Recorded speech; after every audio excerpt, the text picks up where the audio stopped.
Hello friends, welcome to my channel study with Shruti. So इस video में हम discuss करेंगे स्टेजेस ऑफ इन्फेक्शन कि इन्फेक्शन की स्टेजेस क्या क्या होती हैं। तो जो एक बहुत सारे स्टेप्स होते हैं जब एक माइक्रो ऑर्गेनिज्म डिजीज कोज करता है ह्यूमन बींग्स में। तो ये सारे स्टेप होते हैं। सबसे पहले होता है इनकाउंटर, फिर कोलोनाइजेशन, फिर पेनिट्रेशन, स्प्रेड, डैमेज और रिजोल्यूशन। तो हम शुरू करते हैं इनकाउंटर से। Encounters with microbes. तो इनकाउंटर विद माइक्रोब्स में क्या होता है कि एक जो पर्सन है वो कॉन्टेक्ट में आता है माइक्रो ऑर्गेनिजम्स के, और वो बहुत सारे रूट से आ सकता है, डायरेक्ट कॉन्टेक्ट से, या फिर वो जो है इनहेल कर सकता है, या कुछ अंदर खा सकता है, या फिर जो ट्रांसप्लेसेंटल यानी कि एक बेबी जो फीटस होता है, फीटल होता है, जो फीटल लाइफ में होता है, तो उसकी मदर की प्लेसेंटा के थ्रू क्या है, बच्चे में भी जो है माइक्रो ऑर्गेनिज्म जा सकता है, वो उसके कॉन्टेक्ट में आ सकता है।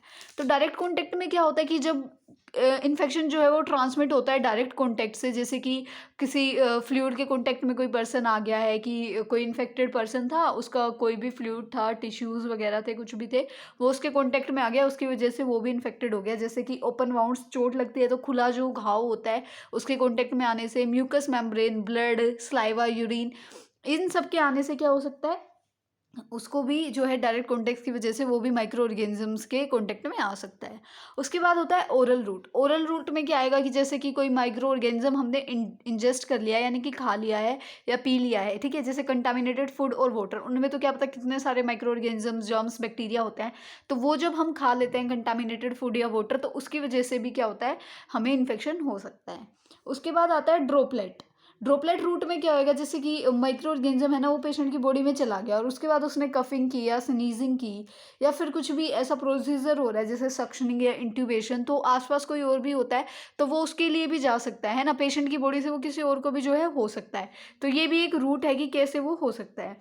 उसके बाद होता है एयरबोर्न रूट। तो इसमें क्या होता है कि जो माइक्रो ऑर्गेनिज्म है वो पेशेंट में या पर्सन में क्या है, डस्ट पार्टिकल्स हो गए या कोई छोटे छोटे पार्टिकल्स हैं जो एयर में प्रेजेंट होते हैं, लेकिन हमें नहीं पता होता ना, क्योंकि एयर हमें तो दिखती नहीं है।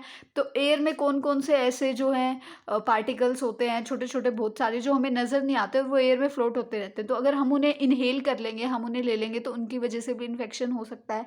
उसके बाद होता है इनडायरेक्ट रूट, यानी कि जो माइक्रो ऑर्गेनिज्म है वो पेशेंट बॉडी में एंटर करते हैं थ्रू इन्फेक्टेड ऑब्जेक्ट्स, जैसे कि मेडिकल इक्विपमेंट्स हो गए, इंस्ट्रूमेंट्स होते हैं, तो वो कई बार कंटामिनेटेड होते हैं। क्या होता है कई बार कि उनको स्टेरिलाइजेशन नहीं किया जाता। कई बार हम कहते हैं ना कि एक बार किसी की निडल यूज़ होगी तो उसको दोबारा किसी और पे यूज़ नहीं करते। वो इसीलिए नहीं करते क्योंकि क्या पता उसमें कोई माइक्रो ऑर्गेनिज्म वगैरह हो, क्योंकि वो कंटामिनेटेड हो चुकी है, और अगर वो गलती से भी किसी और पे यूज़ होगी तो उसको इन्फेक्शन होने के चांसेस होते हैं।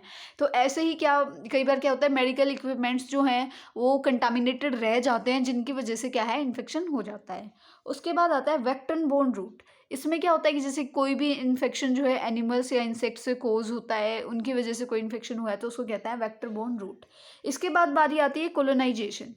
ये होता है सेकेंड स्टेप। कोलोनाइजेशन में क्या होता है कि जब माइक्रो ऑर्गेनिज्म जो है ह्यूमन बॉडी में एंटर कर जाते हैं, वहाँ पे जाके वो खुद को मल्टीप्लाई करते हैं, ठीक है, और उनकी ग्रोथ जो होती है, माइक्रो ऑर्गेनिज्म अपनी ग्रोथ के लिए ये करते हैं, और उनको अपनी ग्रोथ के लिए एक फेवरेबल कंडीशन चाहिए होती है, जैसे कि एक फिक्स टेम्परेचर, पीएच और न्यूट्रिशन, जिसकी वजह से वो खुद को ग्रो अप कर सकते हैं, वहाँ पे मल्टीप्लाई कर सकते हैं अच्छे से।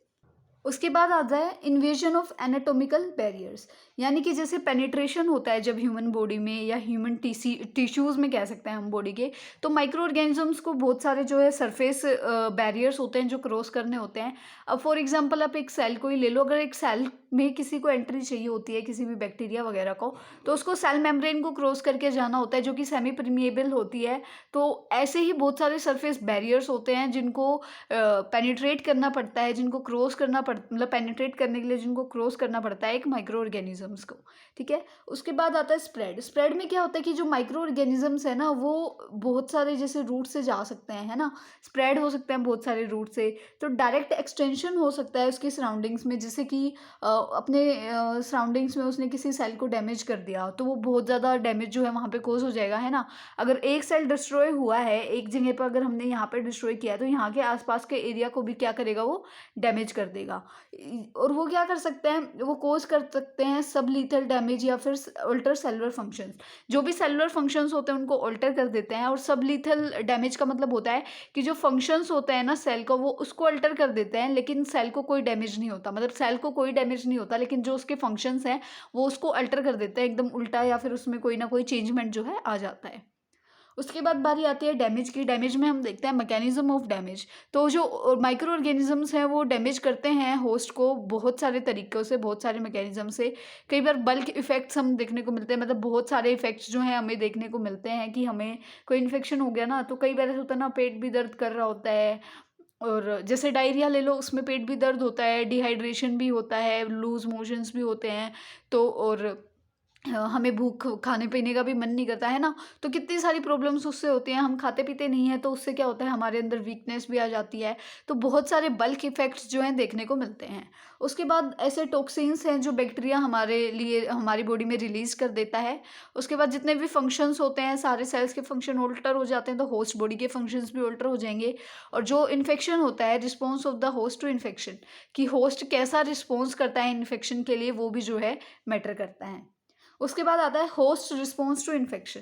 जो होस्ट है वो रिस्पॉन्स कब शुरू करता है, कैसे होता है, मतलब इन्फ्लामेटरी रिएक्शंस आते हैं जब भी हमें कहीं ना कहीं इन्फेक्शन होता है। तो सबसे मेन जो चीज़ देखने को मिलती है वो होती है इन्फ्लामेशन, यानी कि स्वेलिंग आ जाना। ठीक है, जब भी हमें इन्फेक्शन होता है तो वहाँ से क्या होता है, वहाँ पे इन्फ्लामेशन क्रिएट हो जाता है, स्वेलिंग आ जाती है। उसके बाद जो भी ह्यूमोरल और सेल मेडिएटेड इम्यून रिस्पॉन्स आते हैं, मतलब मान लो कि आपको किसी इंसेक्ट ने भी काट लिया या कुछ भी काट लिया, तो वहाँ पे क्या होता है, सबसे पहले स्वेलिंग आती है, फिर ईचिंग आती है।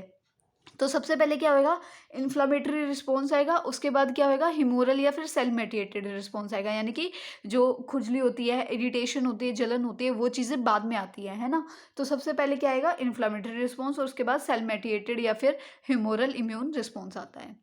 और लास्ट होता है रेजुलेशन ऑफ डैमेज। रीसोल्यूशन भी कह सकते हैं, रेजुलेशन भी कह सकते हैं इसको, या रीसोल्यूशन ऑफ डैमेज भी कह सकते हैं। तो इसमें क्या होता है कि कैसे ठीक होता है, तो सबसे पहले क्या होता है, डैमेज जो है वहाँ पे स्वेलिंग कोज करता है और फ्रेजिलिटी बढ़ा देता है टिश्यूज़ की, यानी कि जो टिश्यूज़ हैं वो ईजिली ब्रोक हो जाते हैं, टिश्यूज़ ईजिली ब्रोक, ठीक है, ईजिली वो टूट सकते हैं।